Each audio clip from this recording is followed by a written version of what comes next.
ഇവിടെയാണ് മുസ്ലിം ഉമ്മത്തുള്ളത്. നബിയോട് എന്തും തേടാമെന്നിടത്തെത്തി എന്നല്ല, നബിയോട് തേടാനേ നമുക്ക് അവകാശമുള്ളൂ. അല്ലാഹുവിനോട് നേക്കിനെ തേടാൻ നമുക്ക് അവകാശമില്ല എന്നിടത്തുവരെ എഴുതി പ്രചരിപ്പിക്കുന്ന സാഹചര്യമുണ്ടായി. മാലമൗലീദുകളിലും അതേപോലെയുള്ള ശൈലികളുമെല്ലാം അത് തന്നെയാണല്ലോ നമ്മൾ കാണുന്നത്. മൗലിദ് കിതാബിൽ ആദ്യം തന്നെ കാണാം സലാം ബൈത്ത് എന്ന ബൈത്ത്. ആ സലാം ബൈത്തിൽ പ്രവാചകനെ വിളിച്ചുകൊണ്ട് സലാം പറയലാണ്. തുടക്കം കുഴപ്പമില്ല. തുടക്കം എന്താ? അസ്സലാമു അലൈക സൈനൽ അംബിയാഇ അസ്സലാമു അലൈക അത്ഖൽ അത്ഖിയാഇ. റസൂലിനെ വിളിച്ചുകൊണ്ട് സലാം പറയുന്നു, വിരോധമില്ല. ഏത് പദങ്ങളിലും, ഇസ്ലാമിനെതിരല്ലാത്ത ഏത് പദങ്ങളിലും സലാം പറയാം. പക്ഷേ പറഞ്ഞ് പിന്നീട് പ്രവാചക അഭിസംബോധന ചെയ്തുകൊണ്ട് പറയുന്ന വരികൾ 13ാമത്തെ വരി കാണാം. സലാമു അലൈക യാ മാഹിദ്ദുനൂബി അസ്സലാമു അലൈക യാ ജാലിൽ ഖുറൂബി. റസൂലേ അങ്ങേക്കു സലാം. അസ്സലാമു അലൈക നബിയെ അങ്ങേക്കു സലാം. ആരാ നബി എന്നോ? യാ മാഹിദ്ദുനൂബി പാപങ്ങളെ മായ്ക്കുന്ന നബിയെ അങ്ങേക്കു സലാം. പാപങ്ങളെ മായ്ക്കുന്ന നബിയെ അങ്ങേക്കു സലാം. അസ്സലാമു അലൈക യാ ജാലിൽ ഖുറൂബി പ്രയാസങ്ങളെ അകറ്റുന്ന, ദൂരീകരിക്കുന്ന നബിയെ അങ്ങേക്കു സലാം. പാപം വായിക്കുന്നവൻ റസൂലല്ല, അല്ലാഹുവാണ്.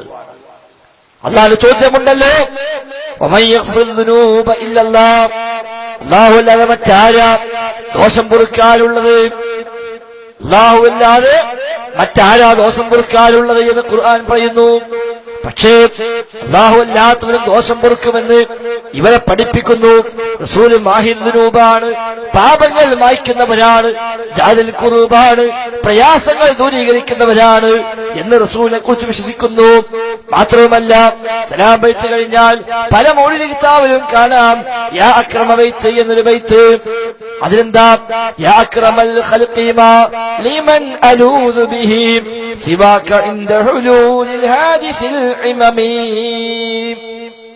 റസൂലേ യാ അക്രമൽ ഖൽഖി മാ ലിമൻ അലൂദു ബിഹി സൃഷ്ടികളിൽ ആദരണീയരായവരെ മാ ലിമൻ അലൂദു ബിഹി സിവാക താങ്കളല്ലാതെ മറ്റാരാ നബിയെ എനിക്ക് അഭയം തേടാനുള്ളത്?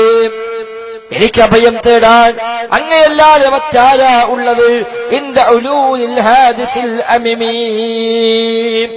അതിഭയാനകമായ സംഭവങ്ങൾ ഉണ്ടാകുമ്പോൾ, അതിഭയാനകമായ പ്രയാസങ്ങൾ ഉണ്ടാകുമ്പോൾ, ആ പ്രയാസങ്ങളിൽ എനിക്ക് അഭയം തേടാൻ താങ്കളല്ലാതെ മറ്റാരാണ് ഉള്ളത് നബിയേ? അങ്ങല്ലാതെ മറ്റാരാ, താങ്കളല്ലാതെ മറ്റാരോടാ എനിക്ക് അഭയം തേടാൻ കഴിയുക എന്ന് യാക്രമവൈത്തിലും കാണാം. മങ്കൂസ് മൗലിദാവട്ടെ ഒരു പടി കൂടി കടന്നുകൊണ്ട് പറഞ്ഞു, അലാ ഹുവല്ലദീ തവസ്സല ബിഹി ആദം വഫ്തഖറ ബികൗനിഹി വാലിദാ വസ്തഗാസ ബിഹി നൂഹ് അലൈഹിസ്സലാം ഫനജാ മിനർ റദാ. മങ്കൂസ് മൗലിദ് പറയുകയാണ്, തുടക്കം തന്നെ അങ്ങനെയാ, ഒരു കളവ് പറഞ്ഞുകൊണ്ടാ തുടങ്ങുന്നത്. ആ മങ്കൂസ് മൗലിദിന്റെ 1ാമത്തെ പാരഗ്രാഫിലാ പറഞ്ഞത്, അലാ ഹുവല്ലദീ തവസ്സല ബിഹി ആദം. അറിയണേ, ആ നബിയെ കൊണ്ടാണ് ആദം നബി തവസ്സുലാക്കിയത്. ആ നബിയെ കൊണ്ടാ ആദം നബി തവസ്സുലാക്കിയത്. ആരാ ഇത് പറഞ്ഞത്? പ്രവാചകൻ പഠിപ്പിച്ചുവോ? ഇല്ല. ഖുർആൻ പരാമർശിച്ചുവോ? ഇല്ല. സ്വീകാര്യമല്ലാത്ത, സ്ഥിരപ്പെടാത്ത, ദുർബലമായ ഹദീസുകളിലൂടെയാണ് അത് പഠിപ്പിക്കപ്പെട്ടത്. പ്രവാചകൻ പറഞ്ഞില്ല, സ്വഹീഹായ ഹദീസിൽ വന്നില്ല. ഖുർആൻ പഠിപ്പിച്ച് തിരിച്ചാണ്. ഖുർആൻ പറയുന്നു, ഫതലഖാ ആദമു മിർ റബ്ബിഹി കലിമാത്തിൻ ഫതാബ അലൈഹി. ഫതലഖാ ആദം മിർ റബ്ബി. ആദം അലൈഹിസ്സലാം തന്റെ അവന്റെ റബ്ബിൽ നിന്ന് ചില കലിമത്തുകൾ ഏറ്റുവാങ്ങി, ചില വചനങ്ങൾ ഏറ്റുവാങ്ങി. ഫതാബ അലൈഹി, അങ്ങനെ ആ കലിമത്ത് വെച്ച് പശ്ചാത്തപിച്ചപ്പോൾ അല്ലാഹു തആല ആ പശ്ചാത്താപം സ്വീകരിച്ചു. സൂറത്തുൽ ബഖറ. ഏതാണ് ആ കലിമത്ത്? ഏതാണ് ആ വചനം? ഖുർആൻ തന്നെ പറയുന്നു സൂറത്തുൽ അറാഫിലൂടെ ആ വചനം എന്താണ് എന്ന് ഖുർആൻ പരാമർശിച്ചു. റബ്ബനാ ظلمنا أنفسنا وإن لم تغفر لنا وترحمنا لنكونن من الخاسرين. ആദം നബിയുടെ പ്രാർത്ഥന, ഹവ്വാ ബീവിയുടെ പ്രാർത്ഥന, രണ്ടുപേരും ദുആ ചെയ്യുന്നു. റബ്ബനാ ظلمنا أنفسنا وإن لم تغفر لنا. രക്ഷിതാവേ, റബ്ബേ, ഞങ്ങളോട് തന്നെ അക്രമങ്ങൾ ചെയ്തു പോയി റബ്ബേ. അതുകൊണ്ട് وإن لم تغفر لنا وترحمنا, നീ ഞങ്ങളോട് കാരുണ്യം കാണിക്കുന്നില്ലെങ്കിൽ, നീ ഞങ്ങൾക്ക് പുറത്തു തരുന്നില്ല എങ്കിൽ ലനകൂനന്ന മിനൽ ഖാസിരീൻ, നിശ്ചയമായും ഞങ്ങൾ നഷ്ടക്കാരായി മാറും റബ്ബേ എന്ന് ഒന്നാമത്തെ പിതാവായ ആദം നബിയുടെയും ഒന്നാമത്തെ മാതാവായ ഹവ്വാ ബീവിയുടെയും അലൈഹിമസ്സലാം ആ പ്രാർത്ഥനയാണ് ഖുർആൻ വ്യക്തമായി പഠിപ്പിച്ചു. പക്ഷെ പിൽക്കാലത്ത് പലതും എഴുതി പഠിപ്പിച്ചു. അല്ലാഹുവിന്റെ റസൂലിനെ കൊണ്ട് തവസ്സുലാക്കി എന്ന് ചില റിപ്പോർട്ടിൽ വ്യാജമായി വന്നു. വേറെ ചില റിപ്പോർട്ടിലോ അലിയിനെ കൊണ്ടും ഹസൻ ഹുസൈനെ കൊണ്ടും ഫാത്തിമയെ കൊണ്ടുമാണ് ആദം നബി ഇസ്ലാം തവസ്സുലാക്കിയത് എന്ന് പോലും കാണാം. തഫ്സീർ ദുർറുൽ മൻസൂർ പോലുള്ള ഗ്രന്ഥങ്ങളിൽ അത്തരം റിപ്പോർട്ടുകൾ, ദുർബലമായ സ്വഹീഹല്ലാത്ത സ്ഥിരപ്പെടാത്ത റിപ്പോർട്ടുകൾ നമുക്ക് എടുത്തു കൊടുത്ത് കാണാൻ കഴിയും.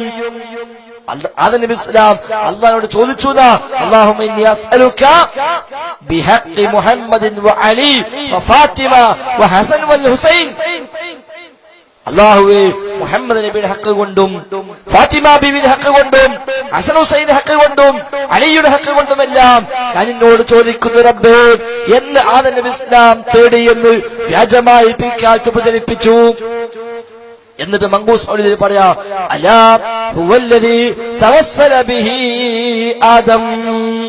അറിയണേ, ഈ നബിയെ കൊണ്ടാണ് ആദം അലൈഹിസ്സലാം തവസ്സുലാക്കിയത്.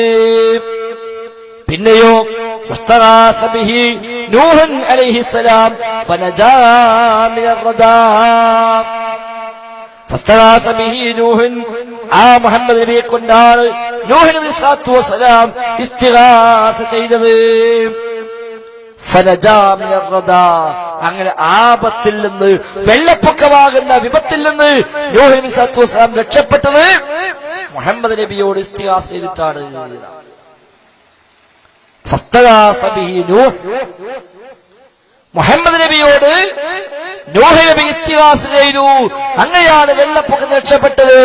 സഹോദരന്മാരെ, ഈ മങ്കൂസ് മൗലീദിനെ സുന്നത്തമാത്തിന്റെ ആദർശമായി കാണുന്നവരെ, അതിനെ ബഹുമാനിക്കുന്നവരെ, ആദരിക്കുന്നവരെ, അതിനുവേണ്ടി പണമിറക്കുന്നവരെ, അത് ചൊല്ലുന്നവരെ, അത് ചൊല്ലിക്കുന്നവരെ, അതിന് മഹത്വം പറയുന്ന ഉസ്താദുമാരെ, മുതഅല്ലിമുകളെ, മുഅല്ലിമുകളെ, ഈ ശബ്ദം കേൾക്കുന്നുവെങ്കിൽ നിങ്ങൾ ആത്മാർത്ഥമായി ചിന്തിച്ചോ, എത്ര സ്ഥലങ്ങളിൽ മങ്കൂസ് മൗലീദ് ഓതിയോ? ഒരു പക്ഷേ ജീവിതത്തിൽ ചുരുങ്ങിയത് 100 തവണയെങ്കിലും, 100 വീട്ടിലെങ്കിലും, അതിലേറെയെങ്കിലും ഒരു പക്ഷേ നിങ്ങൾ ഈ മങ്കൂസ് മൗലിദ് പാരായണം ചെയ്തുവല്ലോ.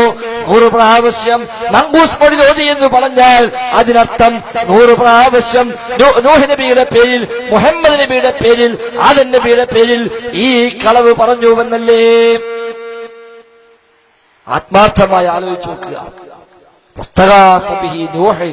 നൂഹ് അലൈഹിസ്സലാം മുഹമ്മദ് നബിയെ കൊണ്ട് ഇസ്തിഗാസ ചെയ്തു എന്ന കളവ് ആ 2 അമ്പിയാക്കളെ പേരിൽ എത്ര കാലങ്ങളായി ചൊല്ലിക്കൊണ്ടിരിക്കുന്നു. അല്ലെങ്കിൽ ഇത് പ്രവാചകൻ പഠിപ്പിച്ചിട്ടുണ്ട്, അല്ലാഹു പഠിപ്പിച്ചിട്ടുണ്ട് എന്ന് സ്ഥിരപ്പെടേണ്ടതില്ലേ? എന്ത് നമുക്കത് അന്വേഷിച്ചാൽ, എന്തേ ഒന്ന് പഠിക്കാനിറങ്ങിയാൽ മങ്കൂസ് മൗലിദ് ഉസ്താദ് ചോദിക്കുക, ഉസ്താദേ, മൗലിദ് ഓതും മുമ്പ് ഈ പറഞ്ഞ സംഭവം ഒന്ന് നിങ്ങൾ തെളിയിക്കണം. ഏതാ സംഭവം? വസ്തഗാസ ബിഹി നൂഹ്, മുഹമ്മദ് നബിയെ കൊണ്ട് നൂഹ് നബി സ്വല്ലല്ലാഹു അലൈഹി വസല്ലം ഇസ്തിഗാസ ചെയ്തു. ഈ കളവ് നമ്മളെ വീട്ടിൽ നിന്ന് പറയണോ? അമ്പിയാക്കളെ പേരിൽ അതാണോ സുന്നത്തമായിട്ട്? അങ്ങനെ എത്രയെത്ര സംഭവങ്ങൾ. മങ്കൂസിന് മാത്രമല്ല, സലാമത്തിന് മാത്രമല്ല, അവിടെ അങ്ങോട്ട് ഏത് മൗലിദെടുത്താലും അവിടെയെല്ലാം സമാനമായി നമുക്ക് കാണാൻ കഴിയുന്നു. നബി വിളിച്ചു പറയുന്നത് എന്താ? യാ റബ്ബി സല്ലി അലൻ നബി മുഹമ്മദി മുൻജിൽ ഖലായിഖി മിൻ ജഹന്നമ ഫീ ഗദീ. യാ റബ്ബി സല്ലി അലൻ നബി മുഹമ്മദി, റബ്ബേ മുഹമ്മദ് നബിക്ക് നീ രക്ഷ നൽകണേ, നീ സ്വലാത്ത് ചൊല്ലണേ. അവിടെ അബദ്ധമില്ല. പിന്നെയോ ആരാ മുഹമ്മദ് നബി? മുൻജിൽ ഖലായിഖി മിൻ ജഹന്നമ ഫീ ഗദീ. മുൻജിൽ ഖലായിഖി, സൃഷ്ടികളെ രക്ഷിക്കുന്നവരാണ് മുഹമ്മദ് നബി. മിൻ ജഹന്നമ ഫീ ഗദീ, നാളെ പരലോകത്ത് ജഹന്നമിൽ നിന്ന്, നരകത്തിൽ നിന്ന് സൃഷ്ടികളെ രക്ഷിക്കുന്ന നബി. അല്ലാഹുവിന്റെ റസൂലാണോ സൃഷ്ടികളെ രക്ഷപ്പെടുത്തുക? റസൂലുള്ളാഹിന്റെ ശഫാഅത്തുണ്ട്. ശരിയാ, എല്ലാ അമ്പിയാലും ശഫാഅത്തുണ്ട്, മലക്കുകൾക്ക് ശഫാഅത്തുണ്ട്, അതിൽ തർക്കമില്ല. പക്ഷേ മുഹമ്മദ് നബിയെ അഭിസംബോധന ചെയ്തുകൊണ്ട് വിശുദ്ധ ഖുർആൻ സൂറത്തുൽ സുമറിലൂടെ പഠിപ്പിക്കുന്നു. നബി അഭിസംബോധന ചെയ്ത് ചോദിക്കുന്നു, അഫമൻ ഹഖ അലൈഹി കലിമത്തുൽ അദാബ് അഫഅൻത തുൻഖിദു മൻ ഫിന്നാർ. അഫമൻ ഹഖ അലൈഹി കലിമത്തുൽ അദാബ്, ശിക്ഷയുടെ വചനം യാഥാർത്ഥ്യമായ ഒരുത്തനോ, അഫഅൻത തുൻഖിദു മൻ ഫിന്നാർ, നരകത്തിലുള്ളവൻ നബിയെ താങ്കളാണോ രക്ഷിക്കുന്നവൻ?